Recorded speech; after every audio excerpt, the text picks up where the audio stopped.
একাদশ শ্রেণী নতুন সিলেবাসে বাংলা বিষয়ে ফার্স্ট সেমিস্টারের জন্য তোমাদের যে সিলেবাস দেওয়া হয়েছে সেই সিলেবাসে দুটি কবিতা তোমাদেরকে পড়তে হবে। একটি হচ্ছে মাইকেল মধুসূদন দত্তের লেখা ঈশ্বরচন্দ্র বিদ্যাসাগর এবং দ্বিতীয়টি হচ্ছে কাজী নজরুল ইসলামের লেখা সাম্যবাদী। আজকের ভিডিওতে কাজী নজরুল ইসলামের লেখা সাম্যবাদী কবিতা সম্পর্কে আলোচনা করব। তো এই সাম্যবাদী কবিতাটি আলোচনা করার আগে, লাইন ধরে ধরে ব্যাখ্যা বিশ্লেষণ করার আগে আমরা কবি পরিচিতি অর্থাৎ কবি কাজী নজরুল ইসলাম সম্পর্কে সংক্ষেপে জেনে নেওয়ার চেষ্টা করছি। কবি কাজী নজরুল ইসলাম 1899 সালের 25শে মে পশ্চিমবঙ্গের বর্ধমান জেলার আসানসোল মহকুমার অন্তর্গত চুরুলিয়া গ্রামে জন্মগ্রহণ করেন।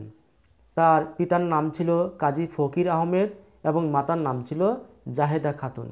ছোটবেলায় কবির ডাক নাম ছিল দুখু মিয়া। অতি শৈশবেই কবি তার পিতামাতাকে হারিয়ে ফেলেছিলেন। শৈশবকাল থেকে কবি দারিদ্র্য এবং অত্যন্ত দুঃখ কষ্টের মধ্যে দিয়ে ধীরে ধীরে বেড়ে উঠেছিলেন। কবি মাত্র 12 বছর বয়সে লেটো গানের দলে যোগদান করেন এবং পালা গান লেখেন। 1914 সালে প্রথম বিশ্বযুদ্ধ শুরু হয়। এই প্রথম বিশ্বযুদ্ধ চলাকালীন 1917 সালে কবি কাজী নজরুল ইসলাম সেনাবাহিনীতে যোগদান করে করাচিতে যান। যুদ্ধ শেষ হলে কবি কলকাতায় ফিরে আসেন এবং সাহিত্য সাধনায় মনোনিবেশ করেন। সাপ্তাহিক বিজলি পত্রিকায় তার বিদ্রোহী কবিতাটি প্রকাশিত হওয়ার পর থেকে কবি কাজী নজরুল ইসলাম বাংলা সাহিত্যে বিদ্রোহী কবি হিসেবে পরিচিতি লাভ করেন। কবি এই বিদ্রোহী কবিতায় তৎকালীন ইংরেজ শাসকের সমস্ত অন্যায় অত্যাচারের বিরুদ্ধে, সামাজিক অন্যায় অবিচারের বিরুদ্ধে বিদ্রোহ ঘোষণা করেছিলেন। সমস্ত অন্যায় অবিচারের বিরুদ্ধে প্রতিবাদ করেছিলেন। কবি কাজী নজরুল ইসলামের সমসাময়িক অন্যান্য কবিরা যেখানে রবীন্দ্রনাথ ঠাকুরকে অনুসরণ করে কবিতা লিখতেন, সেই সময় কবি কাজী নজরুল ইসলাম রবীন্দ্রনাথকে অনুসরণ না করে তিনি স্বতন্ত্র ধারার কবিতা রচনা করে নিজের মৌলিকতা প্রকাশ করেছিলেন এবং বাংলা সাহিত্যে এক বিদ্রোহের সুর, সাম্যবাদের সুর নিয়ে এসেছিলেন। তিনি তার কবিতায় সাম্য, মৈত্রী এবং স্বাধীনতাকে প্রতিষ্ঠিত করতে চেয়েছিলেন। তিনি অসাম্প্রদায়িক চেতনাকে মানুষের মধ্যে ফিরিয়ে আনতে চেয়েছিলেন। কবি কাজী নজরুল ইসলাম শুধু কবিতা নয় বা শুধু কাব্য নয়, তিনি পাশাপাশি অনেক গান রচনা করেছেন, ছোট গল্প, উপন্যাস, প্রবন্ধ লিখেছেন। তিনি নবযুগ, ধূমকেতু, লাঙ্গল পত্রিকা সম্পাদনা করেছিলেন। মাত্র 43 বছর বয়সে কবি দুরারোগ্য রোগে আক্রান্ত হয়ে বাকশক্তি হারিয়ে ফেলেছিলেন। 1976 সালের 29শে আগস্ট কবি মৃত্যুবরণ করেছিলেন।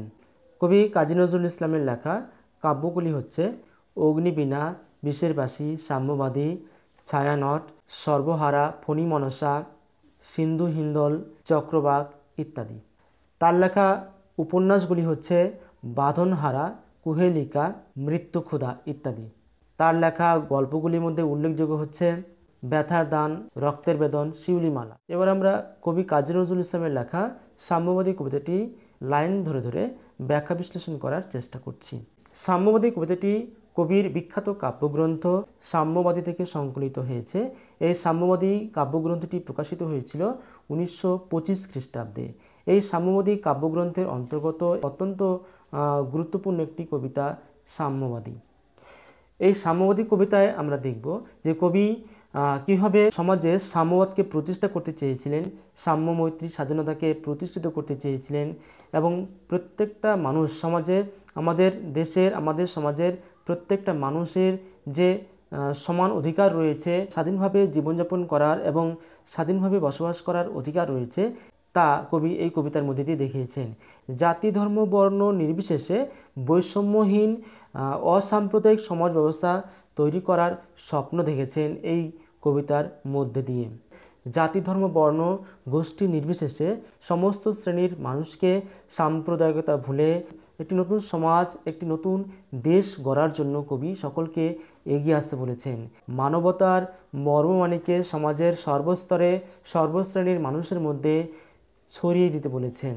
একটা নতুন সমাজ, একটা নতুন দেশ গঠন করার স্বপ্ন দেখেছেন কবি সাম্যবাদী কবিতার মধ্যে দিয়ে। কবিতার নাম হচ্ছে সাম্যবাদী। সাম্যবাদী কথার অর্থ কি?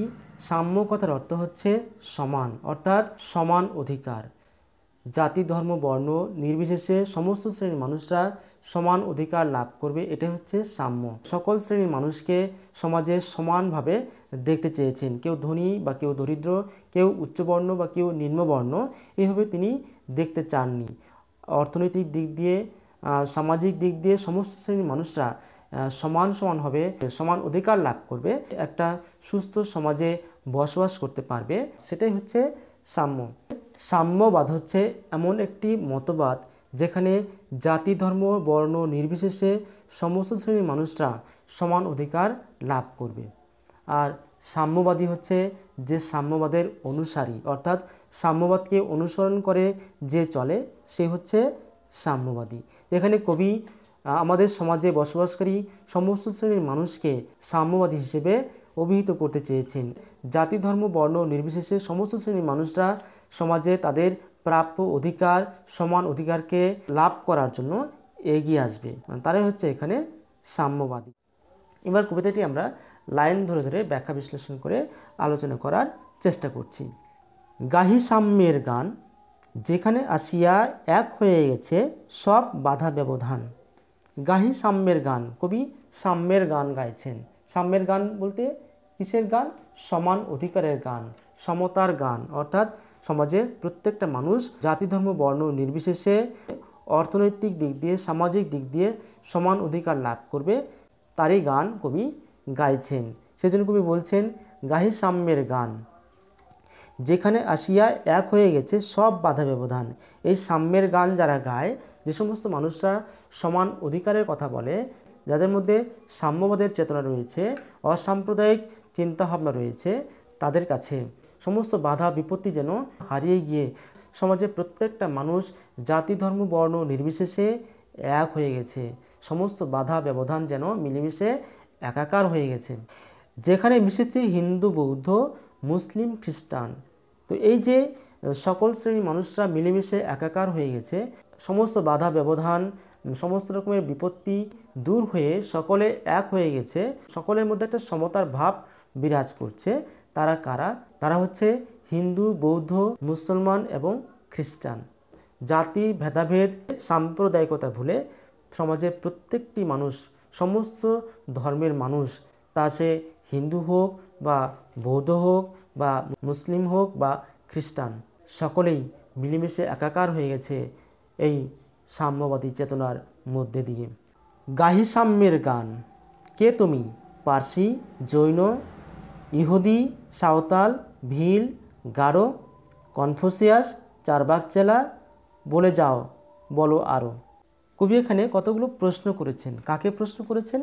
যারা জাতি ধর্ম নিয়ে নিজেদের মধ্যে একটা বিভেদ তৈরি করেছে, একটা সাম্প্রদায়িক ব্যবধান তৈরি করেছে, তাদেরকে কবি প্রশ্ন করছেন যে তুমি কে? তুমি কি পার্সি? তুমি কি জৈন, ইহুদি, সাঁওতাল, ভিল, গারো, কনফুসিয়াস, চারবাক চেলা, তুমি কে? কবি সমাজের এই বিভেদকামী মানুষগুলোকে প্রশ্ন করছেন। কাদেরকে পার্সি বলা হচ্ছে? যে পার্সি হলো ভারতীয় উপমহাদেশে বসবাসকারী পারস্যের বংশোদ্ভূত এক জাতিগোষ্ঠী, যারা পারস্য সাম্রাজ্যবাদের সময় ধর্মীয় কারণে উৎপীড়িত হয়ে ভারতে এসেছিল এবং এরা জরাথ্রুস্টের অনুগামী ও জরাথ্রুষ্টবাদের বিশ্বাসী, তারাই হচ্ছে পার্সি। জৈন কারা? মহাবীর প্রতিষ্ঠিত ধর্মাবলম্বী সম্প্রদায়কে বলা হচ্ছে জৈন। ইহুদি কারা? হিব্রু ধর্মগ্রন্থের বিধিবিধান মেনে চলে এমন ধর্ম সম্প্রদায়কে বলা হচ্ছে ইহুদি, অর্থাৎ হিব্রু জাতি বা জু জাতিকে বলা হচ্ছে ইহুদি জাতি। সাঁওতাল, ভিল, এরা কারা? সাঁওতাল, ভিল, এরা হচ্ছে আমাদের ভারতবর্ষের আদিবাসী জাতি। গারো কারা? গারো পাহাড়ের নিচে বসবাসকারী একটি ক্ষুদ্র অধিবাসী, তাদেরকে বলা হচ্ছে গারো। কনফুসিয়াস, কনফুসিয়াস কাকে বলা হচ্ছে? চীন দেশের একজন প্রখ্যাত দার্শনিক, এখানে তার অনুসারীদের বলা হচ্ছে কনফুসিয়াস। চারবাক চেলা, চারবাক কে ছিলেন? চারবাক ছিলেন একজন বস্তুবাদী দার্শনিক এবং মুনি। তিনি বেদ, আত্মা, পরলোক ইত্যাদিতে আস্থাশীল ছিলেন, তার অনুগামীদের বলা হচ্ছে চারবাক চেলা। তো এখানে কবি বলছেন যে কে তুমি? তুমি কি পার্সি, জৈন, ইহুদি, সাঁওতাল, ভিল, গারো, কনফুসিয়াস, চারবাক চেলা, বলে যাও, বলো আরও। সমাজে বিভিন্ন জাতি, ধর্ম, সম্প্রদায়ের কথা এখানে উল্লেখ করেছেন, যে যদি আরও সম্প্রদায় থাকে, আরও জাতি থাকে, তার কথাও তুমি বলো, এবং আরও কত রকমের বিভেদ, সাম্প্রদায়িক ব্যবধান রয়েছে সেগুলো তুমি বলো। তারপরে কবি বলছেন, বন্ধু যা খুশি হও, পেটে পিঠে কাঁধে মগজে যা খুশি পুঁথি ও কেতাব বও। কোরআন, পুরাণ, বেদ, বেদান্ত, বাইবেল, ত্রিপিটক, জেন্দাবেস্তা গ্রন্থ সাহেব, পড়ে যাও যত শখ। অর্থাৎ কবি এখানে জাতি, ধর্ম, বর্ণ নির্বিশেষে সমাজের প্রত্যেকটা মানুষকেই কবি বন্ধু বলে সম্বোধন করছেন। বলছেন, বন্ধু তুমি যা খুশি বলে যাও। আমাদের সমাজের প্রত্যেকটা মানুষই নিজের নিজের ধর্মের গ্রন্থ বা পুঁথি পুস্তক পাঠ করে থাকেন, এবং সেখান থেকে তারা জীবন সম্পর্কে এবং ধর্ম সম্পর্কে এবং সেই সঙ্গে সামাজিক, অর্থনৈতিক নানা বিষয়ে তারা জ্ঞান অর্জন করেন। এখানে সেই পুঁথি পুস্তকের জ্ঞান লাভকারী এবং জ্ঞানকে মগজে বা কাঁধে, পিঠে, পেটে বহনকারীদের কবি বলছেন। কোন কোন পুঁথি বা পুস্তকের কথা এখানে বলা হয়েছে? কোরআন, পুরাণ, বেদ, বেদান্ত, বাইবেল, ত্রিপিটক, জেন্দাবেস্তা গ্রন্থ সাহেব, পড়ে যাও যত শখ। এখানে এতগুলো বইয়ের কথা বা ধর্মগ্রন্থের কথা এখানে বলা আছে। তো আমাদের জানতে হবে যে কোরআন আসলে কি। কোরআন হচ্ছে মুসলিমদের অর্থাৎ ইসলাম ধর্মাবলম্বীদের প্রধান ধর্মগ্রন্থ, যাকে কোরআন শরীফও বলা হয়। পুরাণ কি? পুরাণ হচ্ছে প্রাচীন কাল থেকে পুরুষানুক্রমে প্রচলিত কাহিনী অবলম্বনে রচিত গ্রন্থ, বা যাকে মাইথোলজিক্যাল গ্রন্থ বলা হয়ে থাকে, যেমন বিষ্ণু পুরাণ, মৎস্য পুরাণ, ভাগবত পুরাণ ইত্যাদি। প্রায় 18টি পুরাণ রয়েছে এবং একাধিক উপপুরাণের কথাও কিন্তু আমরা জানতে পারি। বেদ বেদ বেদ কী জিনিস? বেদ হচ্ছে স্বয়ং ব্রহ্মার মুখ থেকে নির্গত অমোঘ বাণী, যা বিশ্বের প্রাচীনতম শাস্ত্রগ্রন্থ হিসেবে পরিচিতি লাভ করেছে। ব্রহ্মার মুখ থেকে নির্গত হওয়া এই বেদ বাক্য শুনে শুনে মনে রাখা হতো বলে বেদের অপর নাম শ্রুতি। বেদ 4 খণ্ডে বিভক্ত: ঋগ্বেদ, সামবেদ, যজুর্বেদ এবং অথর্ববেদ। এখানে এই চতুর্বেদের কথা এখানে বলা হয়েছে। বেদান্ত বেদান্ত বলতে কি বোঝানো হয়েছে? বেদের শেষ ভাগ, যা উপনিষদ নামে পরিচিত। এটি ব্যাসদেব কর্তৃক রচিত একটি জ্ঞান দর্শন শাস্ত্র। উপনিষদকে পঞ্চম বেদও বলা হয়ে থাকে। বাইবেল বাইবেল কি? বাইবেল হচ্ছে খ্রিস্টানদের প্রধান ধর্মগ্রন্থ। ত্রিপিটক ত্রিপিটক বলতে কি বোঝানো হয়েছে? ত্রিপিটক হচ্ছে একটি বৌদ্ধ ধর্মশাস্ত্র গ্রন্থ। এটি 3টি অংশে বিভক্ত: সত্যপিটক, অভিধর্ম পিটক এবং বিনয় পিটক। জেন্দাবেস্তা কি? জেন্দ হচ্ছে প্রাচীন পারস্যের ভাষা, আর আবেস্তা হচ্ছে স্বয়ং জরাথুস্ট্র দ্বারা রচিত স্তব জ্ঞানমূলক ধর্মীয় গ্রন্থ, যা রচিত হয়েছে জেন্দ ভাষায়, তাই একসঙ্গে বলা হয় জেন্দাবেস্তা। গ্রন্থ সাহেব কি? গ্রন্থ সাহেব হচ্ছে শিখ ধর্মাবলম্বীদের ধর্মগ্রন্থ। তাহলে এতগুলো ধর্মগ্রন্থের কথা আমরা এখানে জানতে পারলাম। তো এই ধর্মগ্রন্থগুলো পাঠ করে সমাজের মানুষরা নিজ নিজ ধর্ম বিষয়ে জ্ঞান লাভ করে থাকেন, এবং এই ধর্মগ্রন্থ থেকেই তারা জীবনের শিক্ষা লাভ পেয়ে থাকেন। তো কবি বলছেন যে পেটে পিঠে কাঁধে মগজে যা খুশি পুঁথি ও কেতাব বও। এখানে পুঁথি ও কেতাব বলতে এই সমস্ত ধর্মগ্রন্থগুলিকেই বলা হয়েছে: কোরআন, পুরাণ, বেদ, বেদান্ত, বাইবেল, ত্রিপিটক, জেন্দাবেস্তা গ্রন্থ সাহেব। পড়ে যাও যত শখ। তোমার যত শখ রয়েছে, যত তোমার ইচ্ছা, তুমি এই সমস্ত গ্রন্থগুলো পড়ে যাও। কিন্তু কেন এ পণ্ডশ্রম, মগজে হানিচ্ছ শুল? দোকানে কেন এ দর কষাকষি, পথে ফুটে তাজা ফুল? যারা বিভিন্ন ধর্মগ্রন্থ নিয়ে বা ধর্মশাস্ত্র নিয়ে মাতামাতি করেন, ধর্মশাস্ত্রের শ্রেষ্ঠত্ব নিয়ে যারা তর্ক বিতর্ক করেন, ধর্মকে কেন্দ্র করে, জাতিকে কেন্দ্র করে তারা নিজেদের মধ্যে একটি বিভেদ তৈরি করছেন, এবং নিজ নিজ ধর্মগ্রন্থকে বা ধর্মশাস্ত্রকে অন্য ধর্মগ্রন্থ থেকে বা অন্য ধর্মের ধর্মশাস্ত্র থেকে শ্রেষ্ঠ বলে গণ্য করছেন। এ নিয়ে তারা তর্ক বিতর্ক করছেন। ধর্মগ্রন্থ পাঠ করে যে প্রকৃত জ্ঞান লাভ করার যে মানসিকতা, সেই মানসিকতা কিন্তু তাদের মধ্যে নেই। তারা শুধু ধর্ম নিয়ে মাতামাতি করেন। প্রত্যেকটা ধর্মের প্রত্যেকটা ধর্মশাস্ত্রে কিন্তু মানবতাবাদের কথা বলা থাকে, মানুষের হৃদয়ের কথা বলা থাকে, মানুষের মনুষ্যত্ব বোধের কথা বলা থাকে, কিন্তু সেই বোধ বা সেই জ্ঞান তারা লাভ করতে পারেন না এই সমস্ত ধর্মশাস্ত্র পাঠ করে বা এ সমস্ত ধর্মশাস্ত্র নিয়ে দর কষাকষি করে, এই সমস্ত ধর্মশাস্ত্রের শ্রেষ্ঠত্ব নিয়ে তর্ক বিতর্ক করে। কবি সেজন্য বলছেন যে কিন্তু কেন এ পণ্ডশ্রম, অর্থাৎ তোমরা নিজ নিজ ধর্মের ধর্মশাস্ত্র নিয়ে যে এত পড়াশোনা করছো, এত তর্ক বিতর্ক করছো এবং নিজ নিজ ধর্মগ্রন্থের শ্রেষ্ঠত্ব নিয়ে যে এত মাতামাতি করছো, কিন্তু সকলেই তো পণ্ডশ্রম। কারণ তোমরা এই সমস্ত ধর্মগ্রন্থের যে মূল বিষয়, মূল যে শিক্ষা, মানবতাবাদ, মনুষ্যত্ববোধের জাগরণ, সেটাই তো তোমাদের হচ্ছে না। অর্থাৎ তোমরা যা কিছু শিখছো সবই তোমাদের মগজে অর্থাৎ মাথায় মস্তিষ্কে শুলের মতো হানছে, অর্থাৎ সেটাই তোমাদের মাথা ব্যথার কারণ হচ্ছে এবং তোমরা প্রকৃত শিক্ষা পাচ্ছ না বলেই ধর্মকে কেন্দ্র করে তোমরা নিজেদের মধ্যে, মানুষের মধ্যে একটি বিভেদ তৈরি করছো, নিজেরা নিজেকেই হানছো, আঘাত করছো। দোকানে কেন এ দর কষাকষি? দোকানে দর কষাকষি মানে হচ্ছে আমরা যখন কোনো দোকানে কোনো দ্রব্য কিনতে যাই তখন সেই দ্রব্যের প্রকৃত মূল্য নির্ধারণ করার জন্য আমরা দর কষাকষি করি। তো সেরকম ধর্মের ব্যবসায়ী যারা, তারা নিজ নিজ ধর্মের ধর্মশাস্ত্রকে শ্রেষ্ঠত্ব প্রতিপন্ন করার জন্য তারা তর্ক বিতর্ক করেন। এই ভাবনাকে এখানে বলা হয়েছে দর কষাকষি করা। কিন্তু এই ধর্ম নিয়ে এত দর কষাকষি বা এত তর্ক বিতর্ক না করে যদি আমরা নিজের জীবনের দিকে তাকাতে পারি, আমরা যদি নিজের হৃদয়ের দিকে তাকাতে পারি, তাহলে আমরা দেখতে পাবো যে পথে ফোটে তাজা ফুল, অর্থাৎ এখানে যে পথের কথা বলা হয়েছে সেই পথ হচ্ছে আমাদের জীবনের পথ, আর সেই জীবনের পথে ফুটে উঠছে তাজা ফুল। এখানে তাজা ফুল বলতে আমাদের হৃদয়কে বলা হয়েছে, অর্থাৎ হৃদয়রূপ ফুলকে বলা হয়েছে, অর্থাৎ হৃদয় পদ্মকে বোঝানো হয়েছে। তাহলে আমরা যদি জীবনকে অনুভব করতে পারি, আমাদের জীবনের পথকে যদি আমরা মসৃণ করতে পারি, তাহলে আমরা দেখব যে সেই পথেই আমাদের ফুটে উঠবে সুন্দর সুন্দর তাজা ফুল, অর্থাৎ আমাদের হৃদয় মন সবই প্রফুল্ল হয়ে উঠবে, ফুলের মতো সুন্দর হয়ে উঠবে। তোমাতে রয়েছে সকল কেতাব, সকল কালের জ্ঞান, সকল শাস্ত্র খুঁজে পাবে সখা, খুলে দেখো নিজ প্রাণ।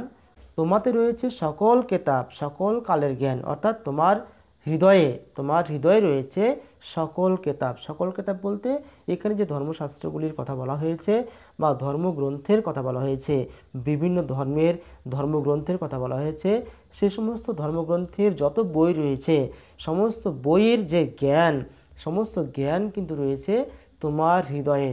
কাজে তোমাকে আলাদা করে কোনো ধর্মশাস্ত্র পাঠ করে বা ধর্মশাস্ত্র পড়ে তোমাকে জ্ঞান লাভ করার দরকার নেই।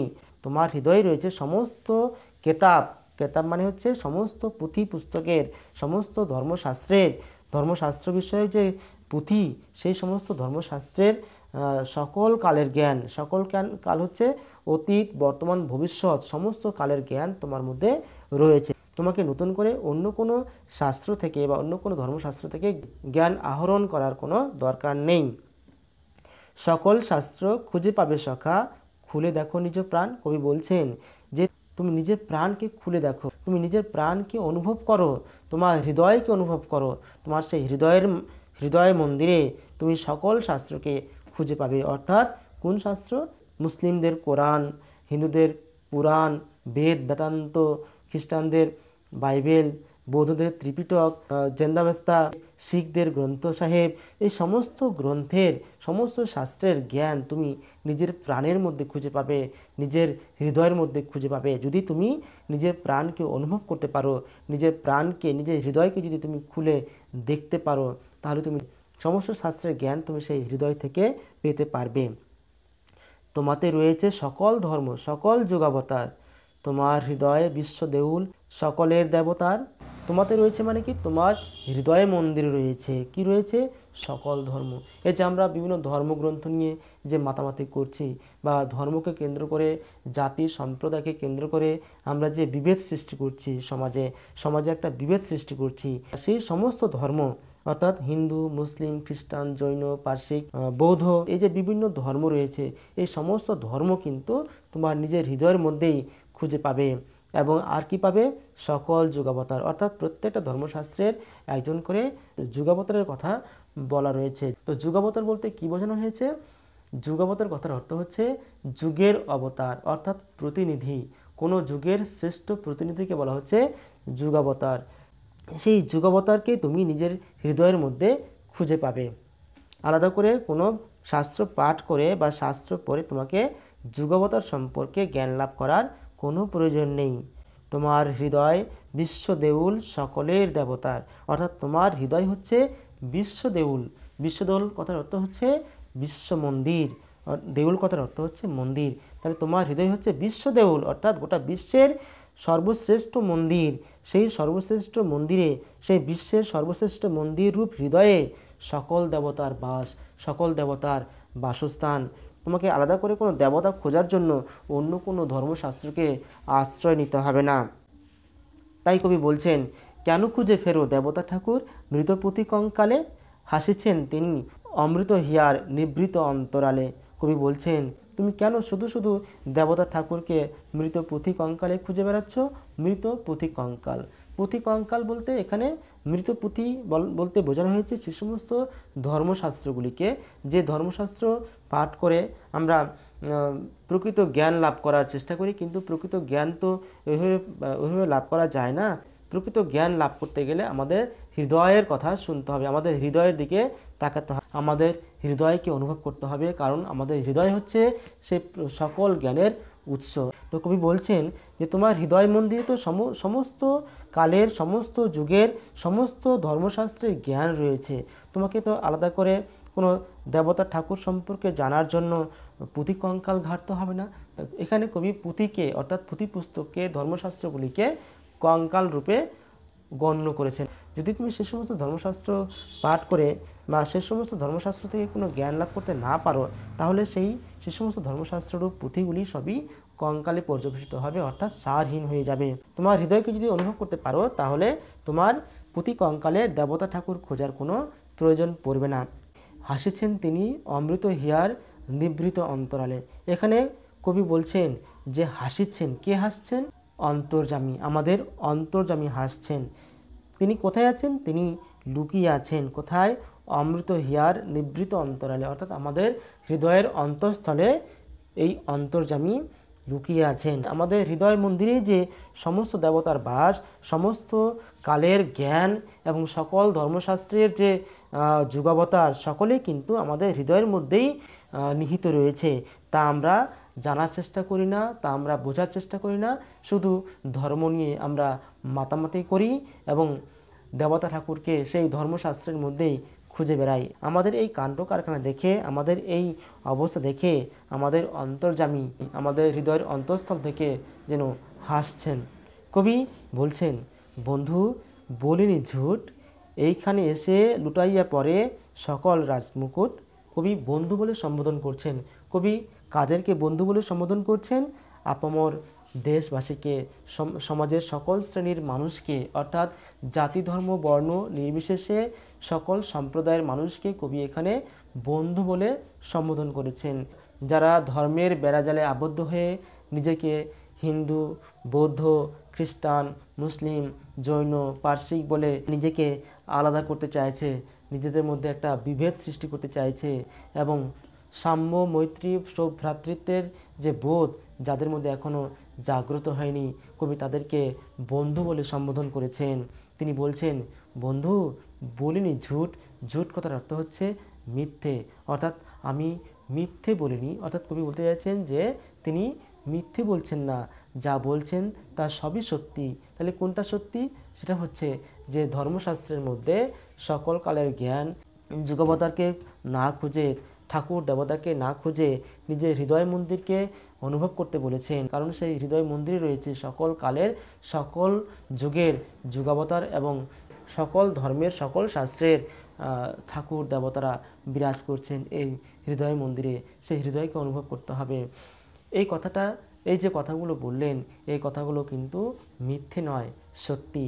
একেই কবি বলছেন, বন্ধু বলিনি ঝুট, এইখানে এসে লুটাইয়া পড়ে সকল রাজমুকুট।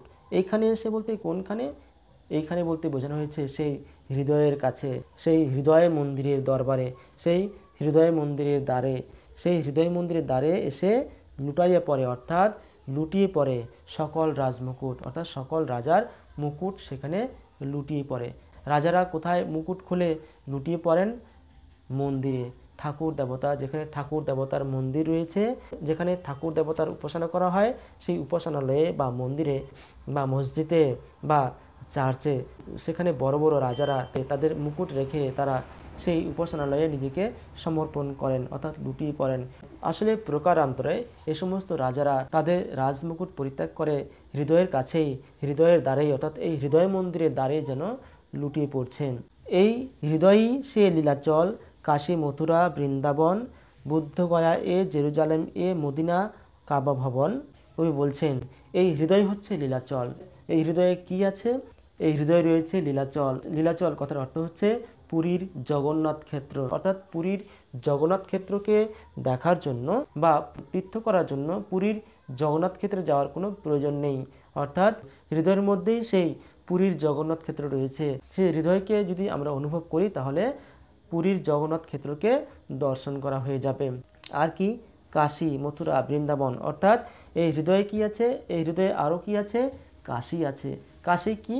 কাশী হচ্ছে হিন্দুদের মহাতীর্থক্ষেত্র বারাণসী। এই কাশীর অধিদেবতা হচ্ছেন শিব, অর্থাৎ সেই কাশীকে দেখার জন্য বা বারাণসীতে অবস্থিত সেই শিবের তীর্থক্ষেত্রকে দেখার জন্য সেখানে যাওয়ার কোনো প্রয়োজন নেই। আমাদের হৃদয়কে অনুভব করলে আমাদের কাশী দর্শন হয়ে যাবে। আর কি? মথুরা। মথুরাও আমাদের হৃদয়ের মধ্যে অবস্থিত। মথুরা কি? ভারতের উত্তরপ্রদেশে অবস্থিত একটি নগর বিশেষ, যেখানে শ্রীকৃষ্ণ কংসকে নিহত করেছিলেন। পরবর্তীতে এই মথুরা হিন্দুদের মহাতীর্থক্ষেত্রে পরিণত হয়। সেই মহাতীর্থক্ষেত্র মথুরা মানুষের হৃদয়ের মধ্যেই অবস্থিত। হৃদয়ে আর কি আছে? বৃন্দাবন। হৃদয়ে রয়েছে বৃন্দাবন। বৃন্দাবন কি? যমুনা নদীর তীরে অবস্থিত একটি অরণ্য ক্ষেত্র, যেখানে একসময় রাধা ও শ্রীকৃষ্ণের লীলাক্ষেত্র বা মিলনকুঞ্জ রচিত হয়েছিল। পরবর্তীকালে এই বৃন্দাবন হিন্দু ধর্মাবলম্বীদের তীর্থস্থানে পরিণত হয়েছিল।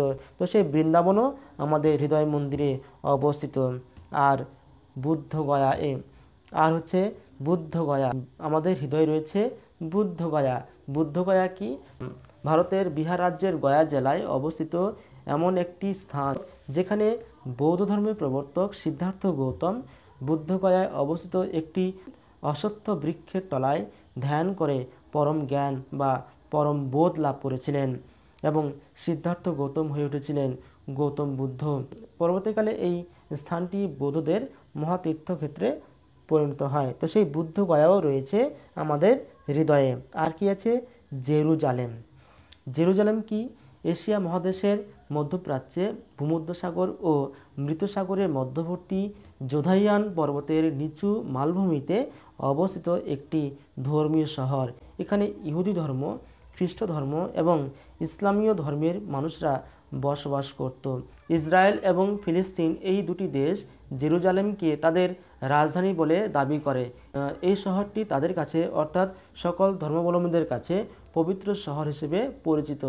এই জেরুজালেমের দক্ষিণে জর্ডান নদীর পশ্চিম প্রান্তে মৃত সাগর নামে একটি লবণাক্ত হ্রদ রয়েছে, যার তীরে মুসলিমদের অন্যতম পবিত্র স্থান বাইতুল মাকদিস অবস্থিত।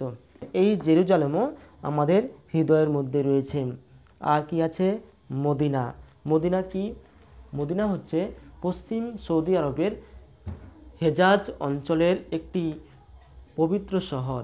বলা হয় যে মক্কার পরে মুসলিমদের দ্বিতীয় পবিত্র জায়গা হচ্ছে এই মদিনা, যেখানে ইসলাম ধর্মের সর্বশ্রেষ্ঠ নবী ও রাসূল হজরত মুহাম্মদ সাল্লাল্লাহু আলাইহি ওয়াসাল্লাম এর পবিত্র রওজা শরীফ অবস্থিত।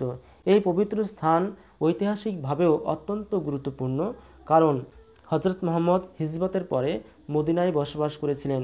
পরবর্তীকালে এই মদিনা মুসলিমদের কাছে অত্যন্ত পবিত্র স্থান হিসেবে পরিচিতি লাভ করে এবং মক্কার পরেই মদিনার নাম উচ্চারণ করা হয়। তাহলে এই মদিনাও রয়েছে আমাদের হৃদয়ের মন্দিরে। আলাদা করে মদিনাকে দেখার জন্য আমাদের যাওয়ার প্রয়োজন নেই। আমাদের হৃদয়কে অনুভব করলে আমাদের মদিনা দর্শন হয়ে যাবে। আর কি রয়েছে? কাবা ভবন। কাবা ভবন কি? সৌদি আরবের মক্কা শহরের মসজিদুল হারাম মসজিদের মাঝখানে অবস্থিত একটি ইমারত, যা মুসলিমদের অর্থাৎ ইসলাম ধর্মাবলম্বীদের কিবলা অর্থাৎ তারা যে দিকে মুখ করে নামাজ পড়ে বা সালাত আদায় করে তাকেই কাবা বলে। এই কাবাকে চারদিক থেকে ঘিরে থাকা ভবনকে বলা হচ্ছে কাবা ভবন। হজ বা উমরা পালনের সময় মুসলিমরা আলখাল্লা জাতীয় লম্বা ঢিলে ঢালা জামা পরিধান করে এই কাবাকে ঘিরে প্রদক্ষিণ করে। এই কাবা ভবনও আমাদের হৃদয়ে অবস্থিত। মসজিদ এই, মন্দির এই, গির্জা এই হৃদয়। আমাদের হৃদয়ে কী আছে? মসজিদ রয়েছে, অর্থাৎ ইসলাম ধর্মাবলম্বীরা যেখানে তাদের সর্বশক্তিমান আল্লাহর উপাসনা করে তাকে বলা হচ্ছে মসজিদ। এই মসজিদ রয়েছে আমাদের হৃদয়ে। আর কি রয়েছে? মন্দির। আমাদের হৃদয়ে মন্দির রয়েছে, অর্থাৎ হিন্দু ধর্মাবলম্বীরা যেখানে তাদের সর্বশ্রেষ্ঠ ঈশ্বরকে আরাধনা করে সেই মন্দিরও রয়েছে আমাদের হৃদয়ে। আর কি রয়েছে? গির্জা। খ্রিস্ট ধর্মাবলম্বীদের উপাসনালয়কে বলা হচ্ছে গির্জা। এই গির্জাও রয়েছে আমাদের হৃদয়ে। কাজেই আমাদের এই হৃদয়ে যখন সমস্ত তীর্থক্ষেত্র রয়েছে এবং সমস্ত ধর্মের উপাসনালয়গুলি রয়েছে, যেমন মুসলিমদের মসজিদ, হিন্দুদের মন্দির, খ্রিস্টানদের গির্জা, সমস্ত কিছুই যখন হৃদয়ে রয়েছে তাহলে আমাদের আলাদা করে কোনো উপাসনালয়ে বা তীর্থক্ষেত্রে যাওয়ার কোনো প্রয়োজন নেই। হৃদয়কে যদি আমরা অনুভব করি তাহলে সমস্ত তীর্থক্ষেত্র আমাদের দেখা হয়ে যাবে এবং সমস্ত ধর্মের উপাসনালয়কে আমরা অনুভব করতে পারবো আমাদের হৃদয়ের মধ্যে। এইখানে বসে ঈসা মুসা পেল সত্যের পরিচয়, অর্থাৎ ঈসা মুসা হৃদয় মন্দিরে বসে অর্থাৎ হৃদয়কে অনুভব করে সত্যের পরিচয় পেয়েছিলেন। সে সত্য কি? সে সত্য হচ্ছে বাস্তব সত্য, সামাজিক সত্য, আত্মিক সত্য। যে সত্য আমাদের সাম্য, মৈত্রী, সৌভ্রাতৃত্বের বোধ জাগিয়ে তোলে, যে সত্য আমাদের সাম্যবাদের শিক্ষা দেয়, সেই সত্যের পরিচয় পেয়েছিলেন ঈসা মুসা। ঈসা মুসা কে ছিলেন? ঈসা মুসা ছিলেন ইসলাম ধর্মের গুরুত্বপূর্ণ নবী এবং রাসূল, অর্থাৎ তারা সর্বশক্তিমান আল্লাহর বার্তাবাহক ছিলেন বা ইসলাম ধর্মের প্রচারক ছিলেন। ইসলামে ঈসাকে মসিহ উপাধি দেওয়া হয়েছিল। এরপরে কবি বলছেন, এই রণভূমে বাঁশির কিশোর গাহিলেন মহাগীতা, এই মাঠে হলো মেষের রাখাল, নবীরা খোদার মিতা। এখানে রণভূমি কথার অর্থ হচ্ছে যুদ্ধক্ষেত্রে। বাঁশির কিশোর বলতে বোঝানো হয়েছে শ্রীকৃষ্ণকে, অর্থাৎ সেই কুরুক্ষেত্রের যুদ্ধে আমরা দেখেছি কৌরব এবং পাণ্ডবদের মধ্যে যে যুদ্ধ সংগঠিত হয়েছিল, সেই যুদ্ধভূমিতে শ্রীকৃষ্ণ বাঁশি হাতে অবতীর্ণ হয়েছিলেন। তিনি সেখানে কোনো যুদ্ধ করেননি, তিনি শুধু বাঁশি বাজিয়েছিলেন। আর কি করেছিলেন? তিনি গীতার বাণী শুনিয়েছিলেন, যে গীতা হচ্ছে মহাগীতা। মহাগীতা বলতে বোঝানো হয়েছে মহান যে গীতা, সর্বশ্রেষ্ঠ গীতা, শ্রীমদ্ ভাগবত গীতার। কুরুক্ষেত্রের যুদ্ধের সময় তিনি বাঁশি বাজিয়ে বাজিয়ে মহারথী অর্জুনকে শ্রীমদ্ ভাগবত গীতার বাণী শুনিয়েছিলেন। সেই শ্রীমদ্ ভাগবত গীতাকেই বলা হয়েছে মহাগীতা, যার বাণী শ্রীকৃষ্ণ শুনিয়েছিলেন অর্জুনকে। এবং যে রণভূমির কথা বলা হয়েছে সেই রণভূমি হচ্ছে কুরুক্ষেত্রের যুদ্ধভূমি। এই মাঠে হলো মেষের রাখাল। এই মাঠে বলতে বোঝানো হয়েছে আমাদের হৃদয়রূপ মাঠে মেষের রাখাল, অর্থাৎ মেষ পালন করা। ইসলাম ধর্মের প্রচারক হজরত মুহাম্মদের যদি জীবনী আমরা পাঠ করে থাকি তাহলে আমরা দেখব যে তিনি একসময় নিজের অর্থনৈতিক দৈন্যের জন্য তিনি মেষ পালন করেছিলেন। সেজন্য হজরত মুহাম্মদকে বলা হয়েছে মেষের রাখাল। নবীরা খোদার মিতা বলতে বোঝানো হয়েছে যে নবীরা যা সর্বশক্তিমান আল্লাহর বার্তাবাহক অর্থাৎ ইসলাম ধর্মের প্রচারক, তারা খোদার মিতা, অর্থাৎ সে আল্লাহর মিতা কথার অর্থ হচ্ছে মিত্র বা বন্ধু। আল্লাহ বা খোদার বন্ধু হচ্ছেন এই নবীরা, যারা সরাসরি আল্লাহর বাণী জনসাধারণের মধ্যে প্রচার করেছিলেন। ইসলাম ধর্ম মতে নবীরা সংখ্যায় 1,24,000, মতান্তরে 2,24,000। হজরত মুহাম্মদ, ঈসা, মুসা এরা ছিলেন নবী কথার অর্থ হচ্ছে পয়গম্বর। সৃষ্টিকর্তার সাথে তাদের প্রত্যক্ষ বা পরোক্ষ যোগাযোগ। তারা নিজেরা যা শিক্ষা লাভ করেন তা নিঃস্বার্থভাবে সাধারণ মানুষের মধ্যে বিলিয়ে দেন। আমরা হজরত মুহাম্মদ বা ঈসা মুসাকেও আমরা দেখেছি যে তারা নিজের যে সম্পত্তি, সে সম্পত্তি নিজে ভোগ না করে তারা সর্বসাধারণের মধ্যে বিলিয়ে দিয়েছিলেন, এবং তারা যে জ্ঞান লাভ করেছিলেন এবং সর্বশক্তিমান আল্লাহর যে বাণী, আল্লাহর যে বার্তা, সেটা তা সর্বসাধারণ মানুষের মধ্যে সমানভাবে বিলিয়ে দিয়েছিল। অর্থাৎ হজরত মুহাম্মদ, ঈসা, মুসা এই সমস্ত নবীরা সমাজে একটা সাম্যবাদের প্রচলন ঘটিয়েছিলেন, অর্থাৎ সাম্য, মৈত্রী এবং সৌভ্রাতৃত্বের ডাক দিয়েছিলেন। অর্থাৎ সমাজে বসবাসকারী সকল মানুষই যে সমান অধিকারের দাবিদার, সেটাই তারা প্রচার করে গেছেন আজীবন। তারপর কবি বলছেন, এই হৃদয়ের ধ্যান গুহা মাঝে বসিয়া সাক্ষ্যমণি, তেজিল রাজ্য মানবের মহা বেদনার ডাক শুনি। শুধু ইসলাম ধর্মের নবীরা নয়, আমরা দেখতে পেয়েছি যে বৌদ্ধ ধর্মের প্রবর্তক গৌতম বুদ্ধ একসময় সমস্ত রাজ্যপাট ত্যাগ করে, সংসার ত্যাগ করে, বন্ধু পরিজন ত্যাগ করে তিনি বুদ্ধগয়ায় গিয়ে সেখানে গুহার মধ্যে বসে তিনি ধ্যান করেছিলেন, সাধনায় সিদ্ধি লাভ করেছিলেন। এই গৌতম বুদ্ধকে সাক্ষ্যমুনি বলা হয়। গৌতম বুদ্ধকে সাক্ষ্যমুনি কেন বলা হয়? মুনি কথার অর্থ হচ্ছে পরম জ্ঞানী পুরুষ, আর সাক্ষ্য হচ্ছে বংশ বা গোত্রের নাম। সাক্ষ্য বংশের সিদ্ধার্থ গৌতম সাধনায় সিদ্ধি লাভ করে পরম জ্ঞানী পুরুষ হয়ে উঠেছিলেন বলে তাকে বলা হয় সাক্ষ্যমুনি।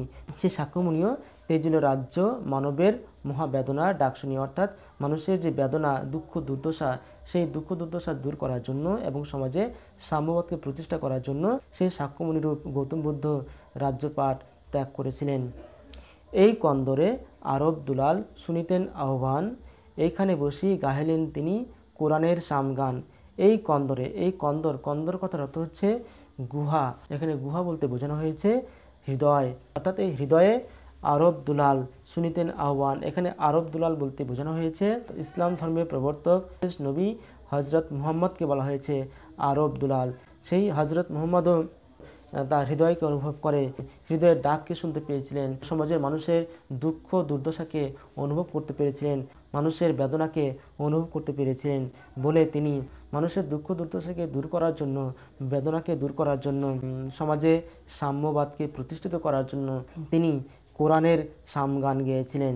তিনি এইখানে বসে, অর্থাৎ এই হৃদয় মন্দিরে বসে তিনি গেয়েছিলেন কোরআনের সামগান। সামগান বলতে সাম্যবাদের গান, সমান অধিকারের গান, অর্থাৎ যে গান শুনলে মানুষের মধ্যে সমতা বোধ জেগে উঠবে, সাম্যবাদী ভাবনা জেগে উঠবে। মানুষ যে ধর্মের বেড়াজালে নিজেকে আবদ্ধ করে নিজেদের মধ্যে বিভাজন সৃষ্টি করেছে, সে সমস্ত মানুষদেরকে সাম্যবাদের গান শুনিয়ে তাদের মধ্যে একটা সমতা বোধ জাগ্রত করতে চেয়েছেন। তারপরে কবি বলছেন, মিথ্যা শুনিনি ভাই, এই হৃদয়ের চেয়ে বড় কোনো মন্দির কাবা নাই। তাই শেষ পর্যন্ত কবি বলতে চাইছেন যে এই হৃদয় হচ্ছে সর্বশ্রেষ্ঠ মন্দির। এই হৃদয়ের থেকে বড় কোনো মন্দির হতে পারে না বা কোনো কাবা হতে পারে না। এই পৃথিবীতে যত মন্দির রয়েছে, যত কাবা রয়েছে বা যত উপাসনালয় রয়েছে, যত ধর্মগ্রন্থ রয়েছে, সেগুলির সবগুলির থেকে সর্বশ্রেষ্ঠ হচ্ছে এই হৃদয়, অর্থাৎ হৃদয় হচ্ছে সর্বশ্রেষ্ঠ মন্দির।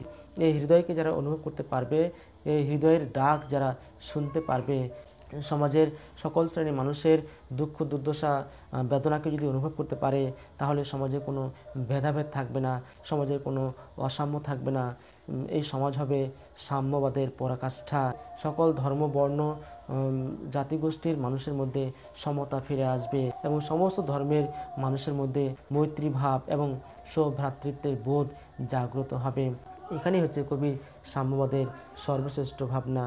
এভাবে কবি তার সাম্যবাদী কবিতার মধ্যে দিয়ে সাম্যবাদকে প্রতিষ্ঠিত করেছেন, যা আমাদের সমাজের পক্ষে অত্যন্ত উপযোগী। ভিডিওটি অনেক বড় হয়েছে, আশা করি ভিডিওটি তোমাদের ভালো লেগেছে। যদি তোমাদের এই ভিডিওটি ভালো লেগে থাকে তাহলে ভিডিওতে লাইক করে দিও, বন্ধুদের মধ্যে শেয়ার করে দিও। যদি কোনো লাইন বুঝতে বা কোনো শব্দ বুঝতে তোমাদের অসুবিধা হয়ে থাকে তাহলে কমেন্ট করে তোমরা জানিও। আজকের মতো এখানে শেষ করছি, দেখা হবে পরবর্তী কোনো নতুন ভিডিওতে। বাই।